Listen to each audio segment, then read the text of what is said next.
We had planned so much together. Remember, you said we were going to travel all over the world. All women are privileged to be God's chosen ones to bear children. Women, love yourself. In the play, The Color of My Eyes, I will be playing the secluded woman. And you would have to come to see what that woman is all about. But I just want to say to all the women that's in the play that I really, really appreciate all of their help, all of their energy that they're giving to The Color of My Eyes, my assistant director, the narrator, my production team. I would just like to thank everyone for coming on board and truly, truly giving me their all. I learned a lot from working with these women, the pain and the hurt and the healing that takes place. I just want to say thank you. I'm learning a lot, and I thank God for allowing me to be the vessel to bring us all together, to tell our stories, to tell some stories regarding women, and to truly, truly give insight and healing through all the different trials and tribulations that women go through. Once again, thank you, and enjoy The Color of My Eyes, May 26th and 27th at Kenwood Academy. So who are you? I am the widow woman, and basically I am trying to pull myself back together after losing my husband. He died unexpectedly from a heart attack, and he left me with 2 children to raise. Wow. It must be painful. More painful than one could imagine, because he was my college sweetheart, and we went to school together, and he was the only person that I really and truly loved. So it's been very hard to try to kind of move past it. How you feel playing this part, Stephanie? Well, actually, it's been kind of helping me in regards to dealing with my sister, who actually lost her husband. She has 3 boys that she's raising by herself, and it kind of helped me understand some of the things that she's gone through, because I've never been married, so I don't really have that experience. But just to see how she is just trying to get things back together for those 3 boys without any real help. And I'm not in the same city. She's in Kansas City, Missouri. So it's more of a healing process for me and her, because it kind of helps us bridge the gap of knowing that God is for us and will help support her through this time, even though big sister can't be there. Wow. So sometimes That's okay. It's okay. really hard, because she's going through a rough time. She's going through a rough time. Wow. She's going through a rough time. Wow. Well, I thank you so much, girl.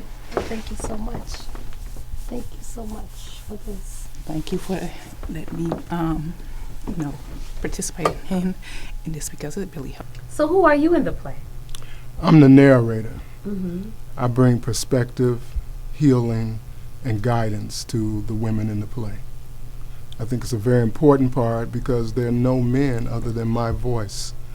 And a lot of problems that occur because of either the dysfunction of men or the absence of men. So I think it's very important to have a positive male role model. Yes, I agree. So how do you feel doing this part, Cal Party? I love it. I love it. I'm a doctor of holistic health for over 30 years.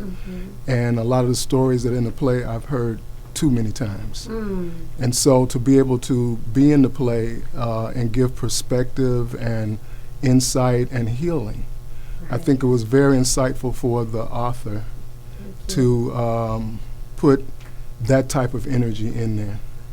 And some of the quotations that I use coming from holy books and scriptures is very relevant, because these are some very painful experiences, and it really takes a spiritual approach to solve it. So I feel great about it.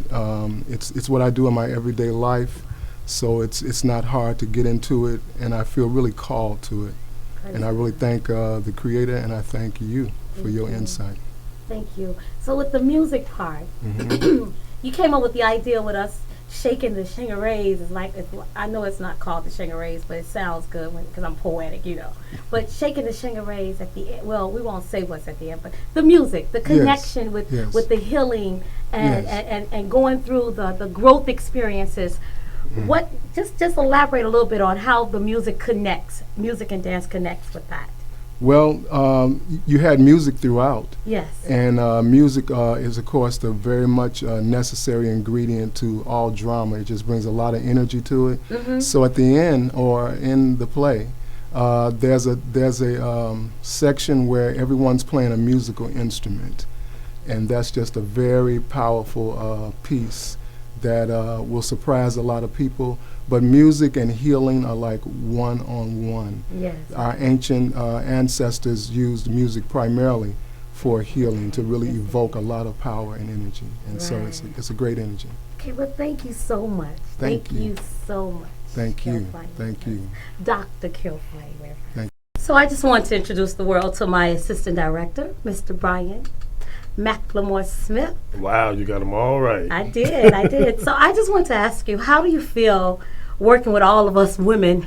Oh, of course, and Kilfane, but you're really hands-on with us a lot. How, with all the different growth experiences that we're going through and channeling all of them and our personalities, just your feedback on how does it feel working with You know, us? it feels like that I'm actually a gatekeeper to a bunch of fragile situations. It's like carrying around a tray of glasses, and you don't want to drop them and break any of them. I see that each story and each person's connection is a fragile place to be. You know, we're not talking about chewing gum on the train. You know, there's a bunch of serious things that are going on. And to me, it's a privilege. It's a privilege to be able to hold that tray of glasses and try to get them to where they need to be. You know, it's a journey. If somebody might break down in rehearsal, you need to be able to be a support system for each and every character that we're dealing with. And I was glad that you asked me to join the project. I appreciate it. Really glad to do it for you. And it's really enlightening to me to be around such powerful women. Well, thank you so much, and we love you. I just would like to Love let back. you know we adore you. We love you. We thank you for your energy. We really do, and we just look forward to the finished product. Me too. I know the two of us can make. We can do it. That's and right. that means we're on to the next one. Thank you, Brian. You're welcome.